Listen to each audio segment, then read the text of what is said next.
I ghosted my cheating wife without a word. Now she's still desperately trying to track me down. Hello, read it. People think life changes in an instant. A car crash, a phone call in the middle of the night, a single moment that shatters everything you thought you knew.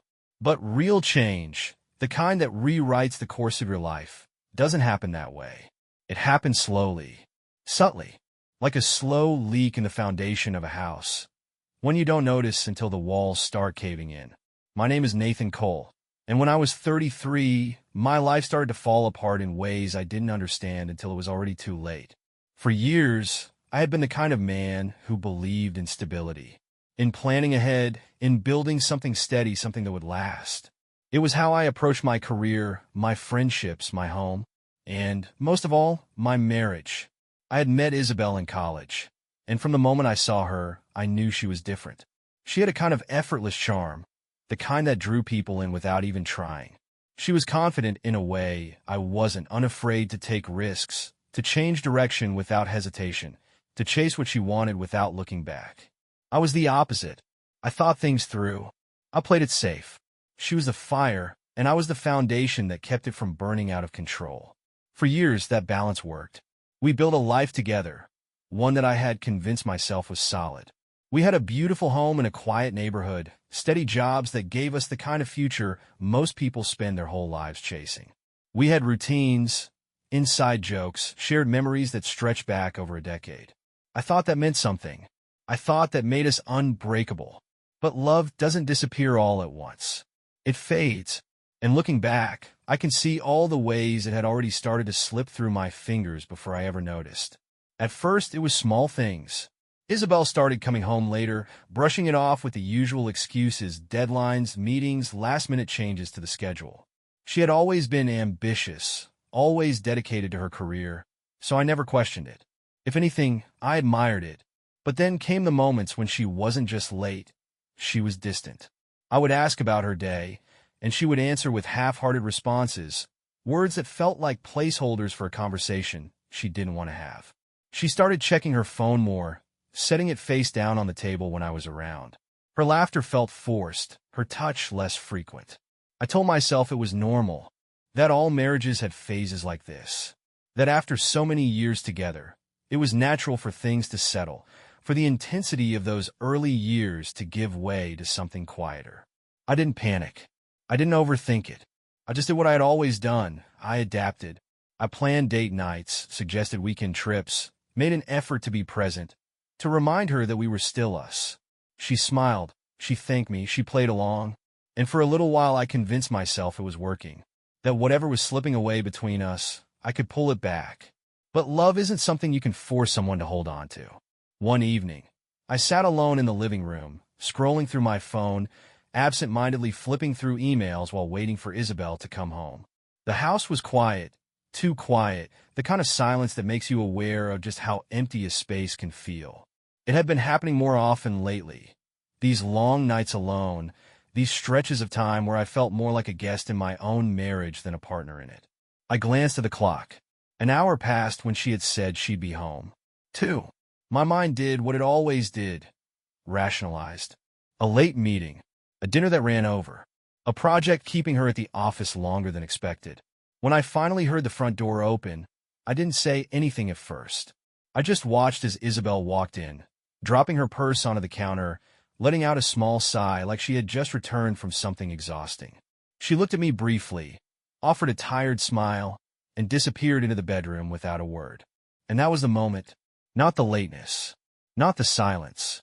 Not even the fact that she had barely acknowledged me. It was the feeling, a deep, undeniable sense that something was wrong, that the woman I had loved, the woman I had shared a life with for nearly a decade, had already started to leave me in ways I couldn't yet see. The realization sat with me for weeks. It changed the way I looked at everything, the way I noticed the distance between us, the way I started searching for something I didn't even know how to define. I didn't want to be paranoid. I didn't want to become the kind of husband who saw ghosts where there were none. But the more I paid attention, the more I felt it. The way she avoided my gaze when she spoke. The way she lingered on her phone when she thought I wasn't looking. The way our conversations felt more like a performance, something she was playing along with rather than actually engaging in. But I still held on, because that's what love is, isn't it? Choosing someone even when things get hard, fighting for what you built, for what you promised to protect. So I stayed. I waited. I convinced myself that if I was patient, if I gave it time, whatever was happening between us would work itself out. That Isabel would come back to me, fully, completely like she had before. But what I didn't know, what I couldn't have known, was that the choice had already been made. Not by me, and not in my favor. I wasn't preparing for a fight to save my marriage. I was preparing to lose everything. Time doesn't stop when your life starts falling apart.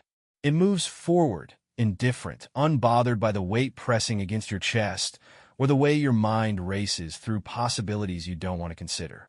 It doesn't slow down to give you time to adjust, to brace yourself, to prepare for the moment when everything shifts and nothing makes sense anymore. For weeks, I had been living in that space, somewhere between denial and acceptance, waiting for proof of something I didn't want to find. Isabel had been slipping away from me, and I had done everything I could to pretend it wasn't happening. I clung to routine, to the unspoken rules we had built our life around. We still sat at the same table for dinner. We still slept in the same bed. We still exchanged small talk about work, the house, our schedules. But it wasn't the same. The distance between us was no longer just emotional. It had become physical too. She didn't reach for me at night. Didn't rest her head on my shoulder when we sat on the couch. Didn't touch me absent-mindedly the way she used to. Those small gestures that once felt effortless. I should have confronted her. I should have asked the questions that were eating away at me. But I didn't. I kept waiting, watching, pretending. Because once the truth was out, there was no taking it back. That night, I realized I didn't have to ask anymore. The answer had been in front of me the whole time.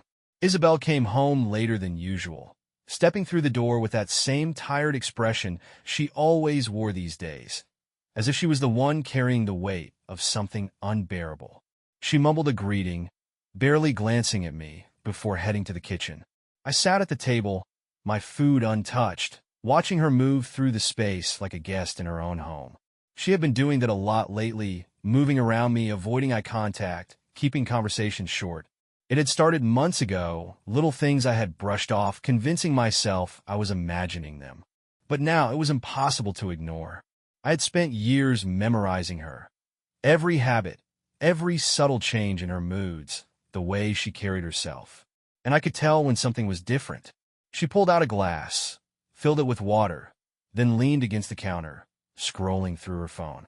I tried not to stare, but something about the way she held it felt deliberate, almost guarded. Then, her phone buzzed. Just once. A soft vibration against the granite countertop. She glanced at the screen, so quickly I almost missed it, then flipped the phone over, placing it face down like she was sealing away a secret. It was such a small thing, such a tiny, insignificant movement. But it was enough. She finished her water and turned toward me, giving me a weak smile. I think I'm going to head to bed early. It's been a long day. I nodded. Okay. She hesitated for half a second, maybe waiting for me to say something, to ask if she was okay, if she wanted to talk. But I didn't. She left the kitchen without another word, disappearing down the hall. I listened to her footsteps, the sound of our bedroom door clicking shut. Then something inside me shifted. For weeks, I had been ignoring my instincts, dismissing my own feelings. But now, for the first time, I let myself follow them. I waited a few minutes before standing and making my way down the hall. The house was quiet, the kind of silence that felt too still. I passed our bedroom and stopped outside Isabel's office. The door closed. My pulse was steady, but heavier than before, pressing against my ribs with a slow, deliberate rhythm. She never closed the door when she worked. I reached for the doorknob, pausing just before making contact. I didn't know what I was expecting. A locked door? A whispered conversation? Proof of something I already knew, but hadn't let myself believe? I took a slow breath, steadying myself. Then I pressed my ear to the wood. At first, nothing. Then, a murmur.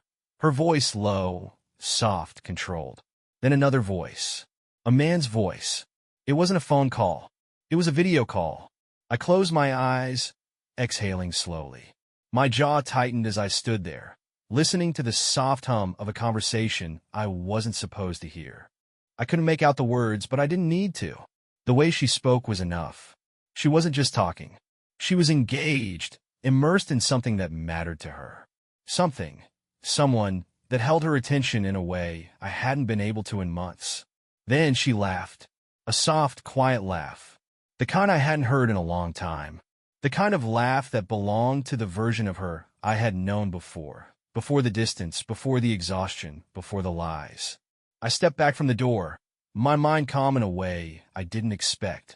I thought I would feel anger, that I would be filled with some uncontrollable urge to confront her, to demand answers. But instead, all I felt was done. I walked back to the living room, lowering myself onto the couch, staring at nothing. The air felt heavier now, thick with the weight of realization. I thought about the life we had built, the years we had spent together, the memories, the promises, the foundation we had laid brick by brick. It was all gone now, and the worst part was I didn't even know when it had started to crumble. Later that night, I climbed into bed beside her, listening to the slow rhythm of her breathing. I stared at the ceiling, feeling the unbearable weight of the silence between us. I thought about all the things I could do. I could confront her. I could demand to see her phone, force her to admit what I already knew. I could rage, could break things, could become the kind of man who lets his anger consume him. But I didn't want her lies. I didn't want a confession shaped by guilt or shame or whatever excuse she would feed me to justify what she had done. I didn't need her tears or her apologies, because I already knew the truth, and I had made my decision. I wasn't going to fight for someone who had already left me. I wasn't going to sit through a conversation filled with half-truths and rehearsed explanations. Some betrayals don't deserve confrontation. Some choices don't need discussion. Some endings don't require a final scene. I wasn't going to fix this. I was going to disappear. Lying in bed that night, I didn't sleep. I barely moved. I just listened to the slow, steady rhythm of Isabel's breathing beside me, to the distant hum of a world that kept moving as if nothing had changed. My mind, however, had never been clearer. There was no anger left, no grief, no desire for a confrontation that would lead nowhere. My decision had already been made. There would be no shouting match, no slammed doors, no desperate demands for an explanation I didn't need. Isabel had chosen to betray me, whether she had the courage to admit it or not. And I had chosen to leave, not just physically, but completely. Morning came slowly, the room filling with pale, early light. I felt her stir beside me, rolling over, stretching before pressing a lazy kiss against my shoulder. A reflex more than affection. It meant nothing now. I stayed still, feigning sleep, waiting as she moved through the room, the soft rustle of fabric as she got dressed, the faint sound of her phone vibrating against the nightstand. A pause, a sigh, the subtle hesitation before she checked it. Probably a message from him. Then came the familiar sounds of her morning routine, the distant running of the shower, the clinking of dishes, the jingle of her car keys. She didn't say goodbye. She hadn't in a long time. And then, just like that, she was gone. I gave it 10 minutes before I moved, just in case she had forgotten something, and came back. Then I got up, steady, controlled, every motion precise. I was a man on a mission now, and there was no room for hesitation. I walked through the house that we had built together, yet one that felt nothing like home anymore. Every room held memories, but they didn't hurt like I thought they would. The photos on the walls, the little trinkets we had collected over the years, the life we had once shared, none of it felt real anymore. It was like I was walking through someone else's past. And soon, that's exactly what it would be. The first thing I did was take care of the money. My personal bank account had always been separate from our joint one, something I had never thought much about before, but now I was grateful for it.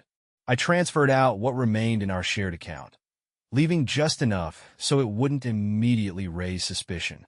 If I drained it completely, Isabel would notice right away. But a slow, gradual decrease? That could be chalked up to auto payments, minor charges, banking errors. It would buy me time. Next was my job. I had considered a formal resignation, a professional exit. But that wasn't what this was. I picked up my phone, scrolled to my boss's contact, and typed out a simple message. Effective immediately, I resign. Personal reasons. No further contact necessary. Then, before I could second-guess myself, I blocked the number. There was no need for explanations. I was done with that life. I moved on to the apartment. Selling it would take too long, and I needed to be gone now. So I made the next best move. I called our landlord, told him Isabel and I were relocating and that I was signing over the lease entirely to her. He hesitated, asked if she knew. I lied, told him she'd be thrilled, that she was already aware, and I was just handling the paperwork. He believed me. Everything was coming together faster than I had expected, as if the universe itself was helping me disappear. I packed a single suitcase, nothing more. Clothes, my laptop, a few essential documents. Everything else, the furniture, the books, the sentimental clutter of a 10-year marriage, was staying. It wasn't mine anymore. It belonged to the man I used to be, the one who had believed in this life, in this marriage, in her. That man had died the moment I stood outside her office door and listened to her laugh for someone else. I wasn't taking anything from this place except the knowledge that I would never return. By the time I was done, it was nearly noon. The house was quiet, the air heavy with finality. I walked to the bathroom, slipping off my wedding ring and placing it on the counter without a second glance. I had worn it for nearly a decade, and yet it felt like nothing as I let it go. A piece of metal that meant as little as the promises she had broken. I looked at my reflection for the first time in what felt like forever, searching for something in my own eyes. Regret? Doubt? Fear? No. There was nothing but calm resolve. That was when I sent the final message. I love you, but I need time away to think. Don't try to find me. Then, I turned my phone off and left it on the kitchen counter. Phones could be traced, and I had no intention of being found. When Isabel came home that evening, I would already be nothing more than a ghost. I didn't take my car. Too easy to track. Instead, I ordered a rideshare, choosing a drop-off point across the city, somewhere anonymous, a place where I could blend in. The driver didn't ask questions. Just another passenger with a suitcase. Nothing unusual. The anonymity of it all felt almost surreal. At the hotel, I paid in cash, using an ID Isabel didn't know I had. An old one from before we met, something I kept tucked away, just in case. I changed my appearance as much as I could in the small bathroom. Cut my hair shorter, shaved down to rough stubble. Swapped my usual jacket for something unremarkable. It wasn't much, but it helped. The goal wasn't to run. The goal was to disappear. From there, I mapped out my next steps. A different city, far enough to vanish, but not so far that it would seem suspicious. Close enough that I could start over, but far enough that no one would recognize me. No credit cards, no accounts, no trails that could lead back. Cash only. No loose ends. No way for her to trace me. As I sat on the hotel bed, staring at the ceiling, I could picture it all unfolding. Isabel walking through the front door, expecting to see me, expecting another night of pretending. Instead, she would find silence. An empty home. No husband waiting for her. No note explaining why. Just absence. A void where I had once been. She would check her phone, see my message, maybe even believe it at first. That I just needed space. That I would be back. But as the hours passed, as the calls went straight to voicemail, as she realized she had no way to reach me, the panic would set in. And that's when she'd understand. She hadn't just lost me. She had lost the chance to ever explain. There would be no confrontation, no closure, no dramatic fight to justify what she had done. She would wake up in the ruins of our marriage and know that she was the one who had set fire to it. And I wouldn't be there to sift through the ashes. I would become a ghost. And Isabel would be the only one haunted. Nathan Cole no longer existed. At least, not in any way that Isabel could reach. I had spent years building a life with her, trusting her, believing that we were something unshakable, only to learn that she had been slipping away for far longer than I wanted to admit. But now, for the first time, the roles had reversed. It was my turn to disappear, to become a void in her world, to let her feel the weight of absence in the way I had felt it for months. And I could only imagine what she must have looked like when she walked through the door that evening, expecting another night of silence, another round of pretending, only to find nothing. No me, no explanación. Just empty space where a husband used to be. The thought of it should have made me feel something, guilt, maybe, or even some flicker of sadness for the version of us that had once existed. But I felt nothing. Because she had killed whatever love I had for her the moment she whispered to someone else in the quiet of our home. The moment she had laughed softly for another man in the way she hadn't for me in years. I imagined her checking her phone, seeing my message, reading it once, twice, 3 times, waiting for it to change, for more words to appear. I imagined her calling me, hearing the empty ring before it went straight to voicemail, the slow realization settling in like a weight she wasn't prepared to carry. The first few hours, she would have convinced herself that it wasn't serious, that I just needed time, that I would answer eventually, that I would come home. But as the minutes turned into hours, and the hours stretched into an entire night, panic would start creeping in. I was no longer a man she could control, no longer a presence she could manipulate with excuses or carefully chosen words. I had done the one thing she never expected. I had left before she could. I imagined her pacing the living room, checking the closet, the drawers, seeing how much of my life had been erased from the space we once shared. Maybe she sat on the couch, phone in hand, opening and closing our text messages, debating whether or not to call again, resisting the urge to type out a longer message, something that begged for answers. Maybe she stared at the wedding ring I had left on the bathroom counter, turning it over in her fingers, realizing that the weight of it was no longer mine to carry. She had spent months making choices without me. Now, she would have to live with the one I had made without her. I pictured it all from a hotel room in a city where no one knew my name. The bed was stiff, the air thick with the artificial scent of cheap cleaning products, but I had never felt more at peace. The weight that had sat on my chest for so long was gone, lifted the moment I walked away from a life that had already been rotting beneath me. For the first time in years, I felt free. But the past has a way of trying to drag you back. The next morning, I powered on a burner phone, the only form of contact I had now, untraceable, unknown to anyone from my old life, and curiosity got the better of me. I checked my email, not my personal one, but an old account I had barely used in years, one I knew Isabel didn't have access to. And there it was, the first message. Nathan, where are you? Please just call me. I don't understand. It had been sent at 3:42 a.m. I stared at the words, not surprised but still intrigued by them. She doesn't understand? That was a lie. Maybe not one she had meant to tell, but a lie all the same. She understood perfectly well why I was gone. She just hadn't expected to be the one left behind.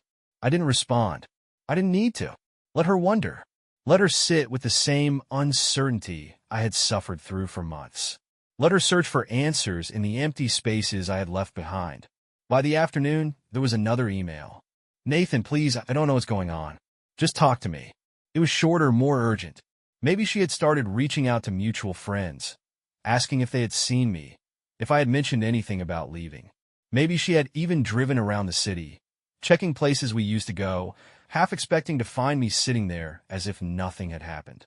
She was looking for something to hold on to, a clue, a sign that this wasn't real, that she could fix it. But there was nothing to fix. I ignored the email, just as I ignored the missed calls that started piling up on the burner phone.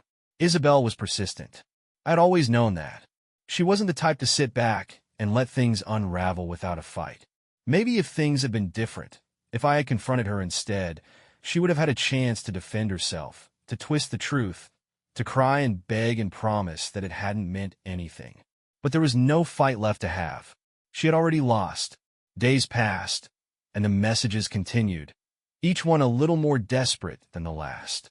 She had moved past confusion now, past the stage where she thought I might come back on my own. Now, she was grasping at anything she could, trying to make sense of something that was never meant to make sense to her. If you're angry, just tell me. Don't do this. I don't even know what I did wrong. That one almost made me laugh. She knew. She had always known. But now, with no one to perform for, no one to spin her web of carefully crafted lies for, she had no choice but to sit with it. To stare into the silence and realize that, for once, she wasn't in control of the situation. I was, and that was what truly terrified her. The messages didn't stop. For days, then weeks, Isabel kept reaching out, her words shifting from confusion to desperation, then to something closer to panic. At first, she had tried to reason with me, as if this was some misunderstanding that could be explained away. Then, she had begged, her emails growing more frantic, the calls coming at all hours of the night. "Nathan, please, I don't know what to do. I just need to talk to you. If you're mad, just say it. I'll fix this. We can fix this. I made a mistake. Please don't disappear like this. It's cruel." That last one had almost made me laugh. Cruel? That was a word better suited to someone who had been faithful, to someone who hadn't spent months slipping away in the dark, whispering to another man while lying beside her husband. That was a word for someone who hadn't rewritten history in her own mind to make herself the victim. I never responded. Not once. I had always known that she would break eventually.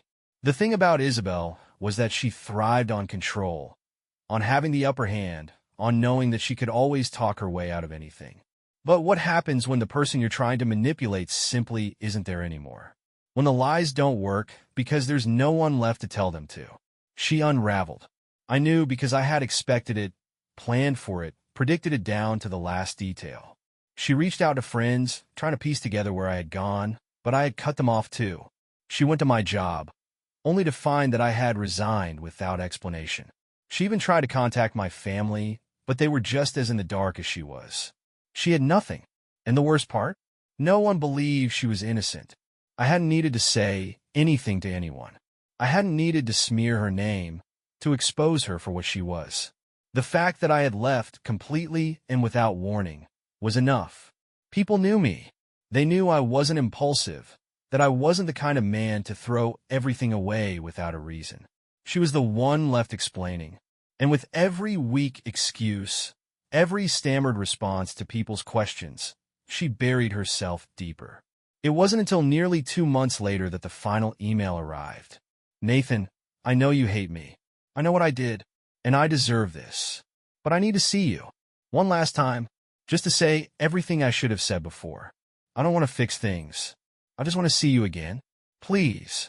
You owe me that much." I owed her nothing. But for the first time, I was tempted to respond. Not because I wanted closure. I'd already taken that for myself. But because I wanted to see what she had become. I wanted to look her in the eyes and watch as the weight of her own choices crushed her. So, for the first time since I vanished, I answered, "Tomorrow, 8 p.m. You'll know where." I didn't give her more than that. I didn't need to, because I knew exactly where she would go. The restaurant. The one where we had celebrated anniversaries, where we had sat across from each other on date nights, laughing over candlelit dinners before everything turned cold. The one she had started making excuses to avoid in the last few months of our marriage, too afraid to sit there and pretend anymore. I arrived first, chose a table in the back, facing the entrance, and waited. She was late, but I had expected that too. When she finally stepped inside, I barely recognized her. She looked tired. Not just in the physical sense, but something deeper. The way people look when they haven't been sleeping, when they've been carrying something too heavy for too long. Her eyes scanned the room, frantic at first, before settling on me. For a second, she just stood there, like she wasn't sure if she should move, if she should come any closer. But she did.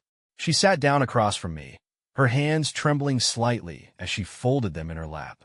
For a long moment, neither of us spoke. The restaurant buzzed around us, life continuing as if nothing had changed, as if we were just another couple having dinner. Finally, she exhaled sharply, her fingers gripping the edge of the table. "You really did it," she whispered. "You actually left." I just watched her. She swallowed, eyes darting to the table before finding mine again. I don't even know what to say. I don't know. I thought you'd yell. I thought you'd be angry. I thought you'd demand answers. But she shook her head. You just left. I didn't correct her. Didn't tell her that I had been angry, that I had wanted answers, that there had been nights where I had laid awake, staring at the ceiling, replaying everything over and over until I thought I would lose my mind. Because none of that mattered now. She let out a humorless laugh, shaking her head. You won, Nathan. Her voice wavered. You ruined me. I tilted my head slightly. Did I? She flinched. I think that was the moment she realized that I wasn't here for her apology, that I wasn't here for closure, that I wasn't here to forgive her. I was here to watch her break. Her breath hitched, and for the first time, I saw it, the regret. Not for what she had done, but for the fact that I had taken away her ability to rewrite the ending. She had spent so long crafting her excuses, her justifications, believing that she would always have a way to explain things. But she had never expected this. She had never expected me to leave her drowning in silence, to let her destroy herself with nothing but the weight of her own guilt. I leaned forward slightly, lowering my voice just enough for only her to hear. You were right about one thing, I said calmly. I did ruin you, but not in the way you think. I took my time, watching as the color drained from her face. You ruined yourself, Isabel. I'll just let you watch it happen. She blinked, and for a second, I thought she might cry. But she didn't. She just sat there, silent, hollow.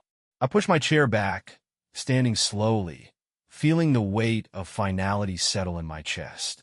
Goodbye, Isabel, I said simply. Then, without looking back, I walked away.